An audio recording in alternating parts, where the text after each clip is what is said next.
So ladies, I guess that's my cue. Good morning. It is a full room. It didn't look like this last night, but it still looked a little scary. So you'll have to bear with me, but my name is Desra Lindemann. I'm from Bluford, Illinois. That's in Jefferson County, not Franklin. I am a member of Whittington Baptist Church and have been here now 20 years. I'm one of the old people, my husband told me last night.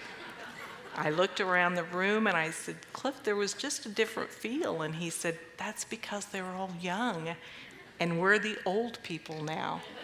So bear with me today as I tell you my story. Let me first of all tell you that this is not my comfort zone. This is way outside of my box, but God said, do it.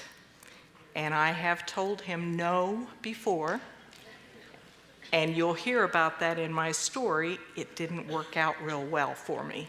So today I'm being obedient, and I just pray and have been prayed over, and I have people praying for me right now that everything that comes out of my mouth will give him praise and glory, because he is the reason that I'm here. So let me get my trusty note cards that may not be of any value to me at all.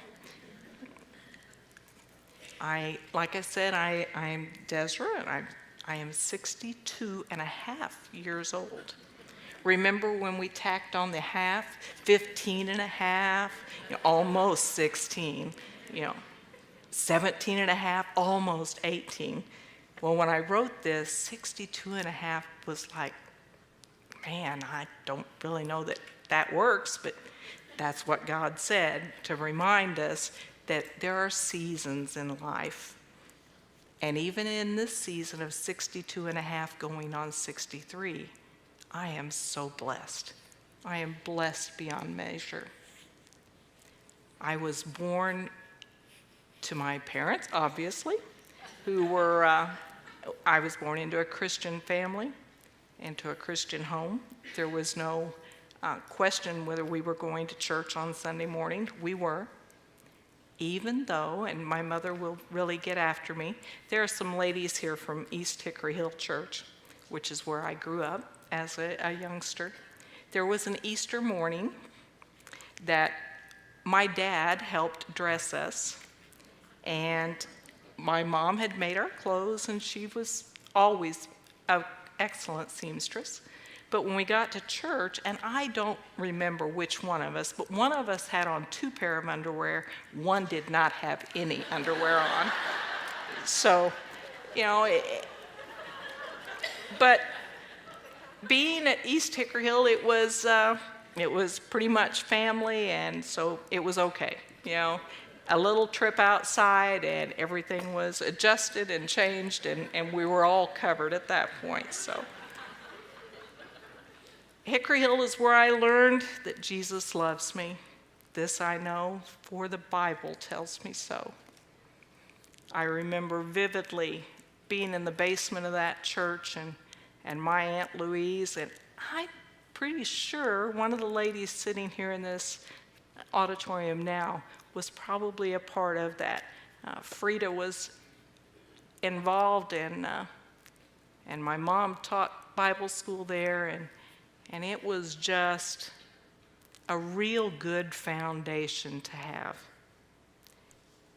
Life went on, and it was all great and wonderful, and my dad was the superintendent of schools after having served as a basketball coach at Field.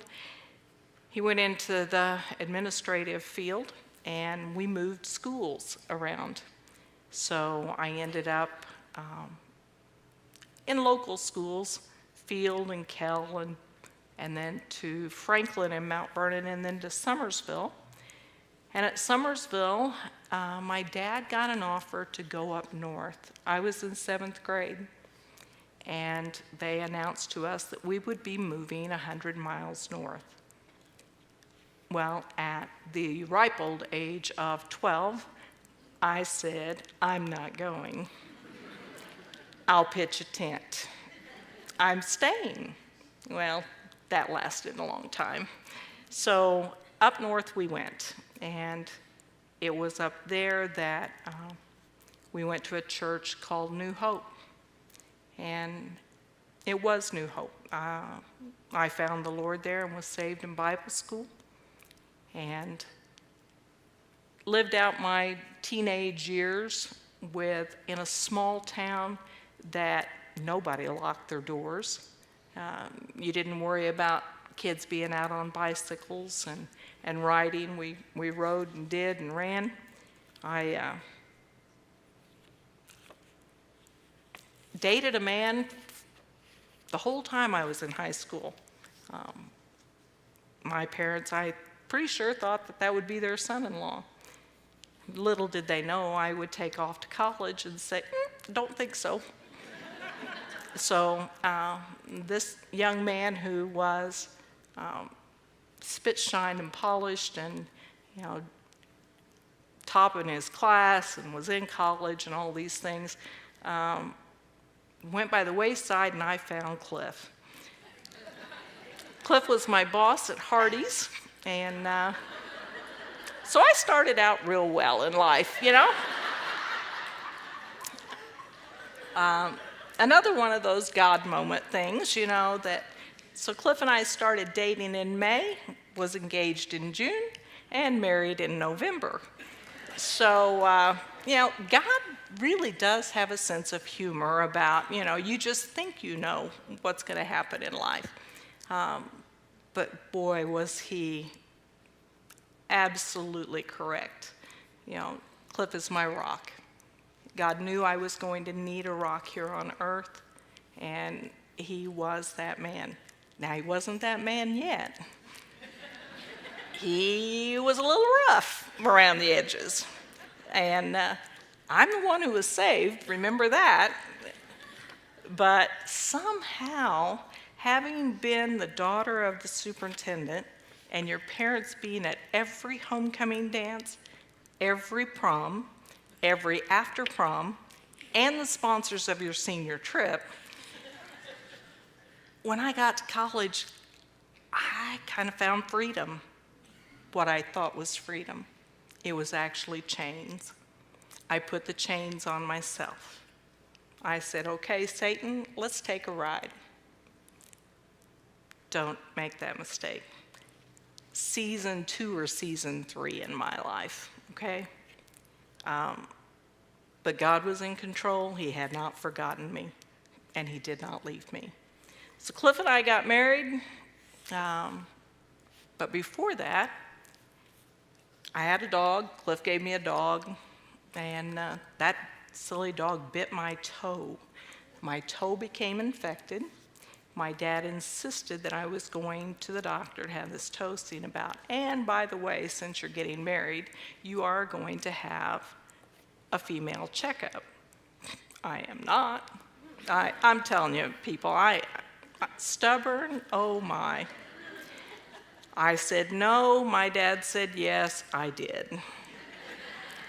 My mom and dad were in St. Louis with my youngest sister, and she was in the hospital having had some surgery done. And the nurse called the house there in Tower Hill to announce to me that my first pap smear came back a 4+, and that I had cancer. And at 18, that's not exactly what you want to hear. So it was a very scary time in my life. I remember calling my parents, and I remember landing in Mattoon. I don't really remember driving, but I remember going through the back door at Hardee's going, I'm dying. I probably was a little dramatic. Thinking back, I was a lot dramatic on that one, okay? So needless to say, things got in high gear, but God had a plan there too. Mom was crying in the room, and the nurse comes in and says, "She's fine. What are you crying about? This is a minor surgery." And my mom's crying, going, "It's not her. It's the one at home." And explained to her that, I was 18 with a 4+ PAP, and she said, "I got the doctor for you." So Dr. Williams came into my life, and because of her and because God put her there, I have 2 miracle children, and we were told to say "I do" and get with it. Thank you. I don't look at my children anyway, but they are miracles. We had Brandon a year, and well, I guess it was 11 months later we had Brandon, and then tried to have the second one, and went over to schedule the hysterectomy at 22, and found out on Father's Day they'd just come out with this new thing called an EPT. We didn't always have them, ladies, for you young ones. We sometimes had to wait for the rabbit to die to find out. But Father's Day morning, woke up, and we're gonna have a girl. They also didn't do ultrasounds back then either, but there was no doubt. God let me know I was having a little girl, and a little girl she was, until she was born. I brought her home in pink. That's all I can tell you. After that, I don't know what's happened. She has a basketball in her hand more than anything else. But that's worked out okay too. So life is going along great. We've got our miracle children, where Cliff is working. He's doing great. I had been working out at the plant in a position as an assistant manager in a Southern-based company that had never had a woman in any kind of administrative role. But upon me being pregnant with Deirdre, they decided they didn't need a woman, so they stopped the assistant managers program. Little did I know, leaving devastated, and the plant manager calling me in and saying, "We'll do whatever we have to do." God had a plan there too. He knew what I was going to need. So back to school I went to finish a degree, and was driving a bus, coaching cheerleading, which is what I really wanted to do in life anyway, was to coach and to do the extracurricular. Somebody else could do that, teaching that stuff, But I wanted to do the expand people's horizons. So that's where I went. Started school, was doing pretty good in classes, and this time around was actually trying. College before was 2 years of finding a man. And I got to cheer in college, and I got to play volleyball in college, and those were the things that were really important to me. That, and I was very, very good at a card game, but they didn't give a degree in that. Spades just really was the game of the time, Yeah, so anyway, don't take my word on that one. Don't try it. It's better to go to class. So I'm driving the school bus to Hamilton County, actually. We're going to a McLeansboro basketball game. And the whole way there, I'm thinking, there's something on the windshield. There's something there. We sat at the ball game, sat by my mom and dad, and I kept saying, "Man, the people on the other side, when I close this eye, it's kind of fuzzy."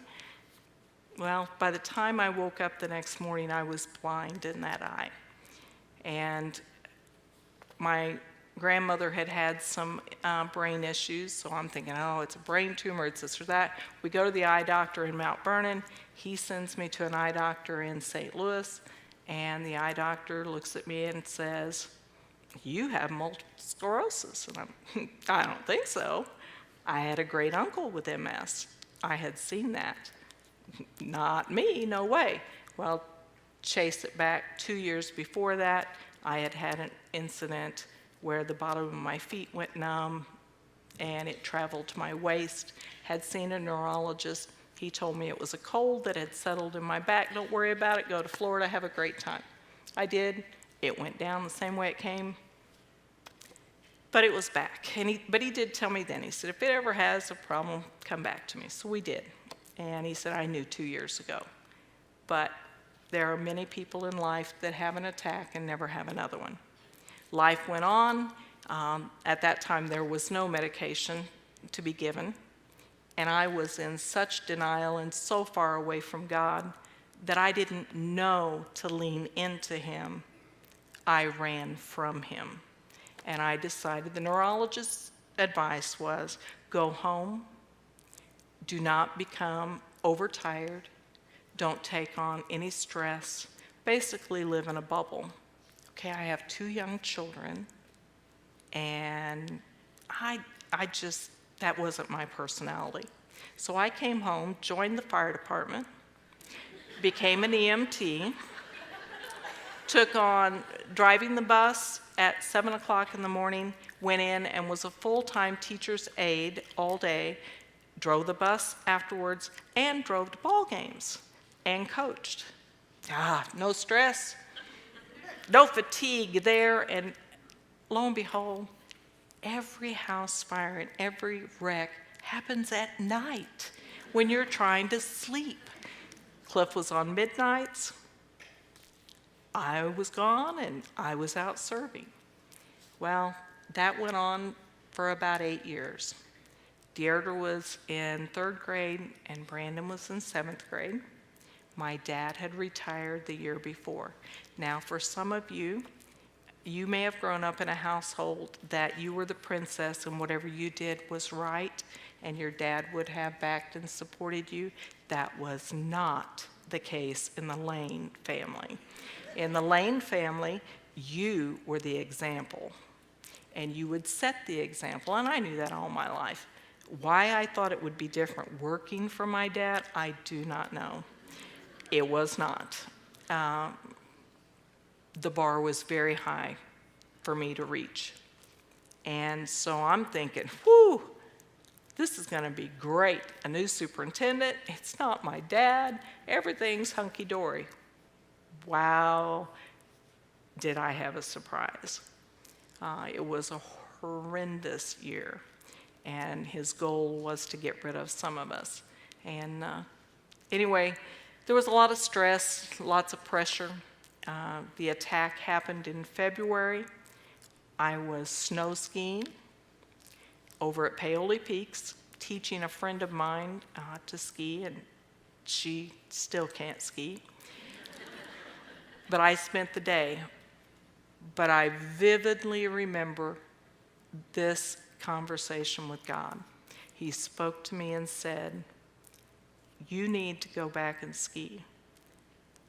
And everybody else was putting up their gear, and I said, no, I'm going for another run. Got on the ski lift, and God told me this was it. This would be my last ski run. And I'm thinking, I did not recognize that as God's voice. What in the world is, no big deal. It was my last ski run. Too present, okay? Should have listened to God so many times and I missed it. I didn't speak the right words. I didn't know that I had authority over Satan. And I let him run me into the ground. Came back, this attack happened. Before that, it was always remitting, relapsing, and I'd have an attack always at Christmas time. And 2 weeks, 3 weeks, 4 weeks, whatever the attack was, would clear up and be gone. No one knew that I had MS except my family. It was a very guarded secret, and that was from the doctors, and very great advice. Ended up, that was a God thing too, getting to this doctor. He was an old man, and my mother will tell you he was a very old man, but he was a Jew, and he was at the top level. Didn't really realize that I was going to someone who carried so much weight until some things happened. He was the one who Congress called to get information from. When he told me I needed to claim disability, I argued with him and said no. And he was right again. God spoke up and said, "You're not putting that leg in that pair of underwear today. You're not going to work."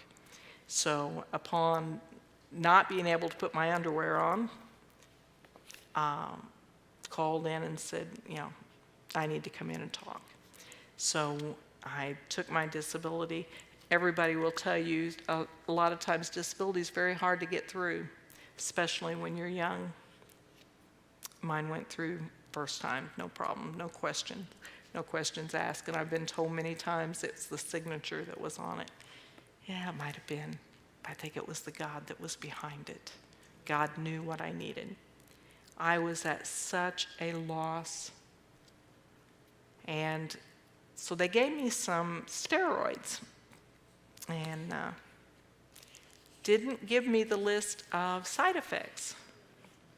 So I'm sitting on the couch, and if you know me, you know that suicide would be one of the last things that I would ever think about, because I'm full of life. But suicide was the thought. To the point of, how can I do this and my children not be the one to find me? And I couldn't find a way. I couldn't find an answer. The depression was so bad that all I did was sit and cry. Well, not many people want to be around that, so there weren't many people, and I didn't want anybody to know, that depression really teaches you to hide it, that it's awful and it's a terrible thing, and it is, but it's a thing of Satan. That is nothing to do with God. So between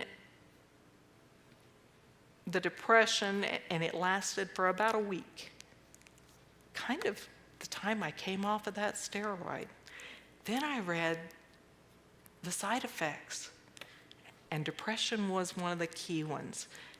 And I'm like, okay, I'm not losing my mind, because that was my thought, is if I'm going to lose my mind, I can't do this. God, you and I just can't do it. Well, as soon as I came off the steroids, God got a hold of me and said, you can do this. We are going to do this. So they brought in a wheelchair, and I had a cane, and I beat the living tar out of that wheelchair, telling it I was going to defeat it. I was not going to be in that wheelchair. Well, I wasn't for about 2 weeks, and then I was. 31 years ago, I was 5'7", until the day I was chair height. Since that day, I've had times that I could bear weight and I could get out of the wheelchair and move, but not for a long time, and not today. But God has promised to be with me, and He has. About that time, Tammy, you don't have a clock up, and I have no idea where I'm at. Oh, thank you. Oh, I did do 30. Sorry. I told him I couldn't do more than 15. We're going to skip some cards. Business, but I do have to tell you this. There was a man who came to Cliff and wanted us to get involved in a business called Amway. We were going to be millionaires. And I told him they had this special place for diamonds. And I said, get it ready for handicapped people. Look, guys, I'm coming. I am competitive. My husband is not. He is the one who had to get out and meet people. So God really didn't want us to be millionaires on earth. But Amway is what brought us back to God. The Amway business, the line that we were in, did nothing but preach salvation, and it preached the word. Through Amway, we wound up at Whittington. One of our people, one of our downline, was getting married at this church in Whittington. We came, we're here. Back in the day when we were in the Blue Room and you had to get here early to get a seat. Well, we're about to that point again. But there was a book that they gave us, and it's called Hung by the Tongue. I advise all of you to get this book. As a man or a woman thinketh, is he. Her heart, so is she. Our spoken words come from our genuine heart. And it will tell us what you say is what you get. Don't speak poor Joey or, oh, that poor little girl. Don't speak poor on them. Speak blessings. Don't speak, that's going to kill me. No, it's not. God created the world by speaking it into existence. We must speak what we want. We must speak blessings to everyone. It's not, the power of the tongue holds death and life. Which do you want? What do you want for your children and grandchildren? Obviously, you want life, and you want it in abundance of life. Speak that. Be aware of your words. We say things we don't even realize. As a mother, when you get out of the car and you say, don't get out in that road, a car will run over you. Is that what you want? No. Don't get out in the road because you won't be safe. But don't speak into existence things that you don't want. Be very, very cautious with your words. And with all of that, I have to remind myself all the time, because Satan did not want me to speak, and God kept saying, yes, yes, I need you to do that. So this morning at 4:50 when I woke up, and my chest began to kind of tweak a little and things, and I'm like, not today, Satan. And when I got here, and it was like, well, how are you? I'm awesome. I have to explain to you that. If you ever ask me, I'm going to be awesome, because I can't be anything but that with a God who loves me so much. He has provided me with sheltering trees, friends that I can call and they will pray for me. I have had 3 or 4 texts of people lifting me up in prayer. Without my sheltering trees, without my family, life would be much different. But He has given me what I need. So, with nothing more to say, not today, Satan.